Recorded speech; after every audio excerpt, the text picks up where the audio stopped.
Welcome to another episode of Courageous Conversation. This is getting excited and good every time. With everything that's going on in the world today, we still have the opportunity to get engaged into a conversation. First of all, I want to say thanks to everyone who is supporting Courageous Conversation with your like on Facebook, your registration on YouTube. Continue to do so. We need to expand this family. Greatly appreciate your support. So thank you so much. Today's episode, I had a lot of requests to talk about relationships. So I don't know if I am an expert on relationships, but my past experiences, I think that there's some things that I can share. And I have an exciting guest that I think that we can give this relationship conversation a really, really good shot. So sit back and get ready. I want to introduce my guest today. Actually, I'll let my guest introduce herself. ShawnaMornix, welcome to Courageous Conversation. Thanks, Dave. I'm so excited to be your guest.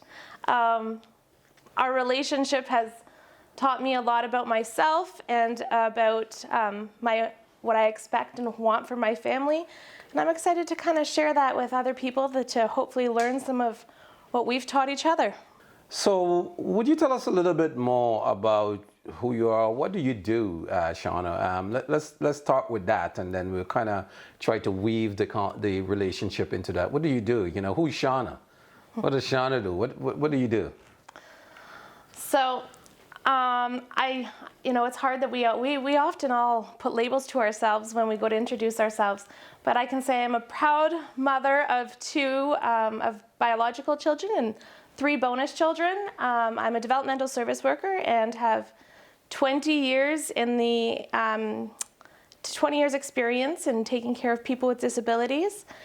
And in the last 3 years, have registered my own business as Kickstart Mental Health, where we teach mental health first aid training, wellness as a process workshops, diversity inclusivity workshops, personality dimensions workshops, and also provide one-on-one supports to families in need of support, whether it be with people with disabilities or mental health. So my drive is always to help people in the community and to try to leave an everlasting positive impression on the people that I support. Fantastic. From a volunteer perspective, would you talk a little about that? Do you do any volunteer work? Is there anything that you are part of? You know, when you think about the environment that we are living in today with COVID, mental health, as you mentioned, is a big challenge for a lot of people. Do people reach out to you? Are you involved in any communal stuff that you provide support from? Absolutely.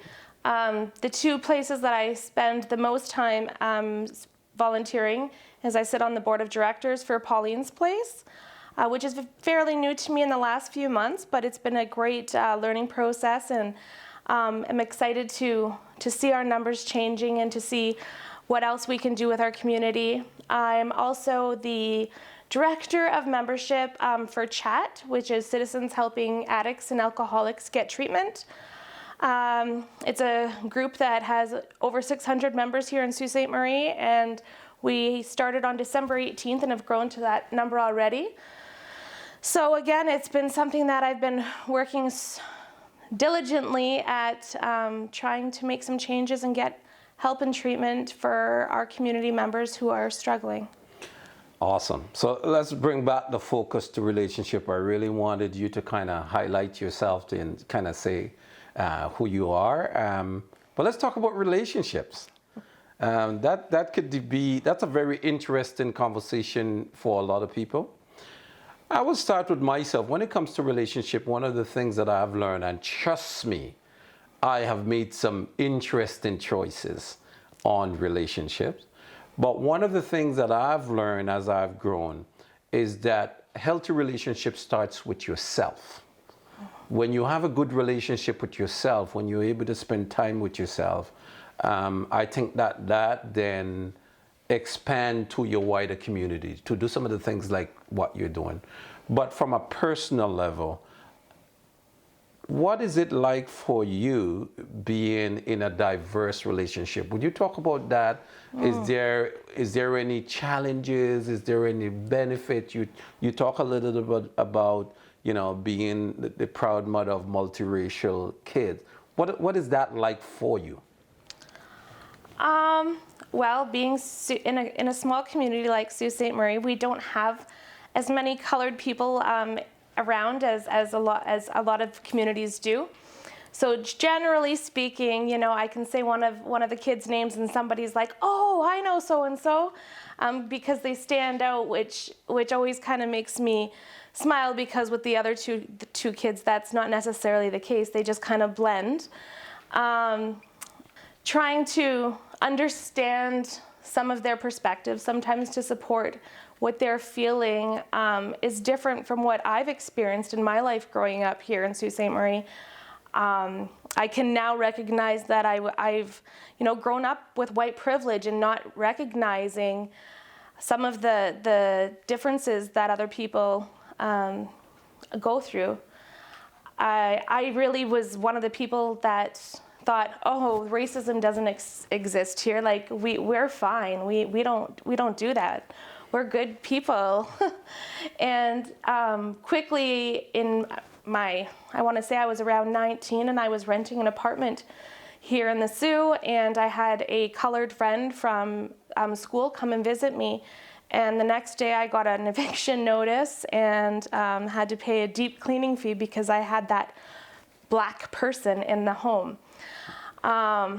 So that was my first real moment of understanding what does and can happen to colored people here in our community. And then, of course, when you and I met and we started going out together, I was introduced at a Christmas dinner to a couple, and they too were in an interracial relationship. And the wife was white, and she said to me, she says, you guys just started dating? And I said, yeah, it's been a while, things are good. And she said, well, I'm going to tell you right now, you're going to have to be a really strong woman if you ever want to be serious with this, because everybody is attracted to the black man in the room, and you have to be prepared that there's going to be issues. And I was like, what does this really happen? Yeah. And then as I was around more and things, we were doing more together in public, and I was like, oh, that's what she meant. Like there was a significant change that I noticed, and I maybe wouldn't have been aware of it if she hadn't brought that up to me, but it was like, oh, that's what she meant.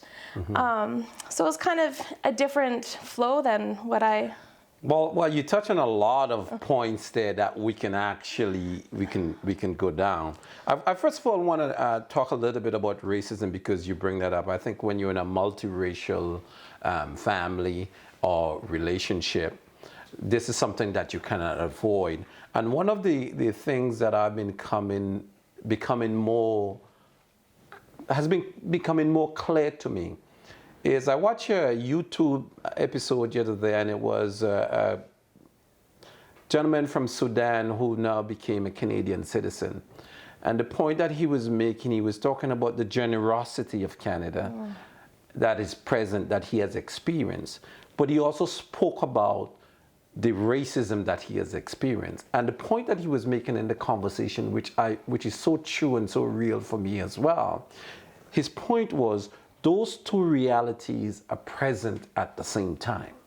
And I think sometimes we tend to want to just talk about the good reality or the good experiences, but that racism, that challenge is always present. So I think that's important, and I'm glad that you brought that up. But for me, from a relationship perspective, even from the black side of the conversation, there was pushback there as well. It's like, how dare you be with a white woman and not keeping the family, within the black family. I just did not too long ago with Men's Stable a piece on black fatherhood, right? And so those were some of the conversations. So again, those two realities are happening at the same time. What I have to say for myself as a black man, I have never set out to say, I am going to find myself a white woman. I had some standards about relationship that I wanted for myself, and someone just fits those, right? So I don't, you don't set out going to look for a black man, so a white woman. So that is from my lens. I think everybody else coming at it from a different perspective. But I'd like you to share on, has there been anything like that you have seen that had jarred your perspective? Has there been anything like that? Because there's so much out there today. Yeah, I think the thing that comes to mind most quickly when you're talking about that is the day that we were driving past the hardware store, and you said, Shauna, I think somebody dropped their wallet on the sidewalk.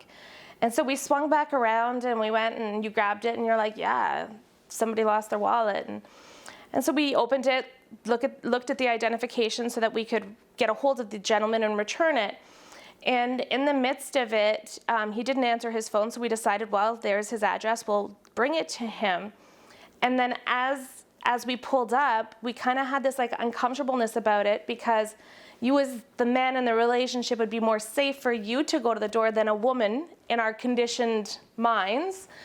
But because of your color, we were more aware of it, and it was like, ooh, maybe I should bring it to the door. And you were like, yeah, please. And just the fact that we had to stop and think about that, or had that, tells us that we aren't in the safest place in our conversation of race that we could be, that we had to stop and think about that. So that was another little like jarring moment, that it was like, ooh, like this is our normal. This is what our kids are dealing with on a day-to-day that I don't sometimes recognize that as well. Yeah, and from our kids' perspective, we try to have these courageous conversations, because most people, it's almost like a taboo subject, right? People are afraid or don't know how to have those conversations. So a part of courageous conversation is really try to, be a space where this conversation can happen openly and from a learning process. So I know we're jumping from courageous conversation to relationship to race, but I believe that you can't escape it. It's all a part of the entanglement, right, of relationship. Absolutely. I want to go back to courageous conversation, because one of the things that, courageous conversation, we have it at home all the time, and we use it in a certain way, and I'd love for you to give the explanation of how we use courageous conversations in our household to break down, whether it's relationship, whatever challenge that we might be experiencing at the time. So would you share how we use that? For sure. So anytime that there's going to be, an awkward conversation that needs to happen, or anytime you're feeling that pit in your stomach where you're like, oh, I need to talk about this situation, or something was said, and it's like that underlying, ooh, I just don't know how to bring this up, we use the line, hey, I need to have a courageous conversation. And it really just kind of puts whoever you're talking to at ease, because no matter what you bring up, they recognize that you're not coming at it from a malicious point of view, that whatever you're bringing up is difficult to bring up. So to just kind of stop, don't get defensive, and take a moment to listen to what the other one's saying, because often our words can not come out right when we're a little bit uncomfortable. So you want to make sure that the other person that you're talking to isn't going to come automatically defensive. Give them that space to breathe and kind of get through whatever is troubling them. And so we use it with each other, we use it with the kids, and it's like, hey, courageous conversation. We all kind of stop and know, okay, this is tough, and then we'll have our conversation based on that. And it's given us a really awesome line to use, even, in dealing with other family members, extended family members, where we've said, okay, this is what we do at home, and this like this is what we say, and so just so you know, I'm kind of giving you the steps, because this is what I'm going to do with you right now. But it's really awesome to play off of and be. I think it's important, because I think the challenge, and I know from a man perspective, from a male perspective, they always say that, male don't like to talk about things, right? Whether it's relationship and all of that stuff. And I think that that's a trick, because we are to find softer ways to break down the barriers that present. And I think for us, one of the things that we have realized is that just making that clear announcement that this is going to be a courageous conversation, it allows people to kind of come into that space not feeling that they're going to be judged, or fear is that we are going to have, and you have to have the courage to talk about certain things. And it has been, for me, a lot of those type of work, like really investing time to understand that these conversations, they're uncomfortable, they're hard to have, and to really find unique ways of really having this conversation, because the beauty and the power about that afterwards is the ease, the joy, the understanding that comes from it. So I would like you to talk about, maybe one courageous conversation that we had, or actually I will talk about one conversation that I had that I thought was really so cool. I love your grandmas. Yes. And Grandma Kagan, I don't remember where I was, but I got this call. And it was Grandma Kagan had this very important question. Right. She wanted to know if black people get sunburned. And she was uncomfortable asking the conversation, but she really wanted to know, because she have never had someone that, she first of all is comfortable to have that kind of conversation with. And I thought it was interesting. I thought it was unique that she actually, so we end up from that conversation, end up having wider conversation. So again, it's one of those things that I enjoy, is to be present for people to have those conversations. And again, it's very simple. People say, one of the big questions that I get all the time is it okay to call you black? And I always ask, are you colorblind? Right? Can you see, what my color is? And I said, here's the difference. Anyone can tell if you're being derogative towards how you're having, to your question or to your statement. So that's a cue, right? So if you're just curious about those things, then it's totally different, right? It's not necessary, has to be that difficult. Do you have any questions for me? I just wanted to add something to what you were saying more than anything at this point. It all comes back down to communication, right? Everything in life, no matter how big the problem, the only way we can solve and get through things is with communication, whether it's a communication with yourself, your partner, a family member. And using the line of courageous conversation is the perfect icebreaker to having conversations. So that was kind of a little added piece that, as I kind of had prompted my grandmother that day to just call and ask this way, and he'll be more open to it, and he'll understand where you're coming from. And I think that the more people realize that you don't necessarily just have to use that statement, but to have almost like a safe word within your own house, to have those conversations is the biggest ticket to proper communication and being able to heal parts of your relationships. Yeah, and you're right. That's what I was going to come back to, relationship, because communication is a great segue to come back to, what the topic is all about. Because that's the fundamental, right? That's the fundamental to everything. If you want to build good relationships. And, when we talk about relationships, we're not just talking about husband and wife relationships, right? We're talking about, as you talk about, the things that you do within the community, from a business perspective, right? It's all about relationships. Your whole life is all about relationships, right? But the key is, I find, is that a lot of time when I talk to people about relationship, people always want to think that it starts out there first. I believe that it starts with you internally. What is the relationship that you have with yourself, right? And when you have positive relationship with yourself, or have the courage to be able to yourself have those courageous conversations with yourself, be honest with yourself, then it puts you in a space to then communicate that and have that with anyone else, whether your husband, your wife, your girlfriend, your kids. So I think it's an important practice that to get involved in. Let's see, where should we go from here? Well, I kind of, and I think we're going to jump a little bit around, but we knew that would happen, and because this is just the way our conversations go every day in our house. I had a bit of a moment the other day.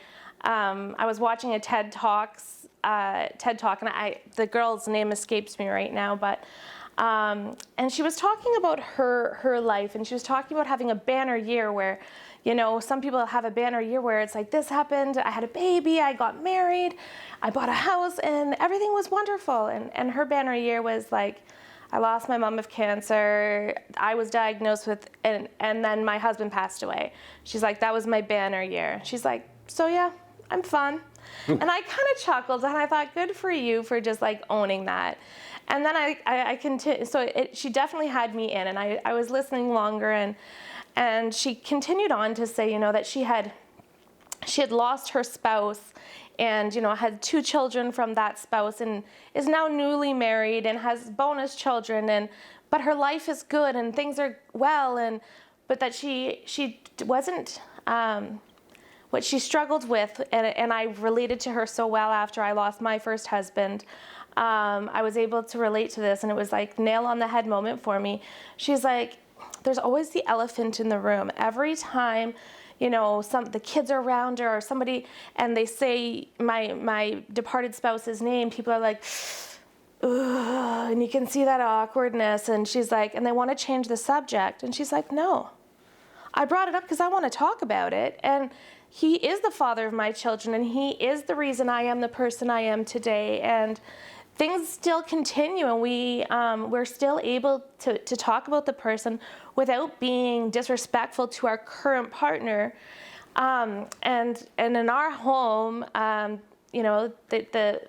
boy's father, Jimmy, is all over in our home. We make sure his instruments are out for the kids to use, and his badge from work is proudly presented in the home, and we have open conversations on a regular.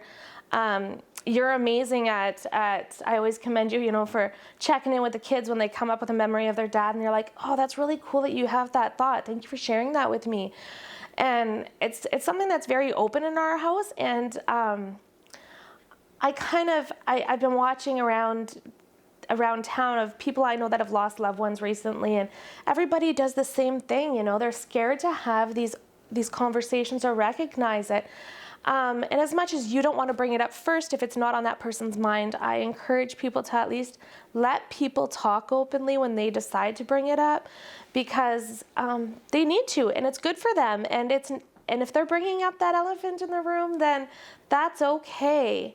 Another one of our courageous conversation, right? Because when we just started dating, you would bring up Jimmy, and every time you bring up Jimmy, you would apologize. And go like, why are you apologizing? Right? I said, what? It's a part of your life. It's a part. How do you live in a household with your kids and everybody here, and you try to avoid the subject? So again, you are right. I mean, how do you have the courage, right? And I think that all of those things has allowed all of us to build healthier relationships, Absolutely. right? Sometimes is it easy? No. Right? But we all know, there's a quote that says something like, change don't happen from a space of comfort, right? We don't grow from a space of... Yeah, we don't grow from a space of comfort. So to heal spaces, to heal relationship, to improve, those are things that you have to have the courage to do. And so I respect you so much that you always find such joy, such growth in those spaces. And it's been fun to watch how much we have grown from those spaces. And that has also been very encouraging. Yeah, for You know, sure. because it can be challenging. It could be, as you said, it could be one of those, you know, watershed moments. It could be one of those uncomfortable moments. But in our space, we always kind of tend to, you know, find a way. Our biggest thing to that, we always say, you know what, every time is good. Anytime is a good time to have fun. Right? Absolutely. So we always try to find ways for that. And so thanks for sharing that information. Now, what's the plan moving forward? I think that's a good way as we're getting closer to wrap up the conversation. It would be interesting from a relationship perspective. We get a lot of questions. I got a lot of requests to Courageous Conversation about, you know, some advice, right? Right now, people are struggling with all kind of relationship issues, right? Whether it's with themselves, whether it's with this whole COVID environment. Any recommendation that you have for someone who might be whether struggling with a mental health issue. My last conversation was with Dr. Curtis Obadan from the hospital. Any recommendation? I think my biggest encouragement as far as that goes is to just find a way that you can be comfortable with you and have a comfortable conversation with yourself, even if it's an outward conversation out loud, whether it be through journaling, coloring, finding something that you can turn your head into some positive thoughts. You brought into my life that, you know, having words beside the bed that we want to, like affirmations or different little goals beside the bed that we see on a regular, so that it's something that, you know, we just constantly work on. And that has been like, at first, Courageous Conversation, at first I was like, what is he doing? But with time, I was like, oh, yeah. And I slowly adapted to and then probably took over a few of your little things that way. So I think just people finding ways to do that. And then if you can't within yourself, to reach out to someone to talk to. And it doesn't really matter if it's a trained professional to talk to. Sometimes it can be a best friend just listening, to make sure that you have someone to bounce ideas off of, or to even as a sounding board. That's a really good point. One of the things that I normally say has saved my life is, I think, YouTube and reading. I read a lot. Like, I mean, if you look, I have books. Books is important. I have a really innate relationship with books. I follow a lot of YouTube professionals. And I was watching not too long ago, India Ari had a piece called Songversation. Yes. And she did a piece on Wordy, and she was talking about healing, actually. And she said her favorite definition for healing was a return to wholeness. Right.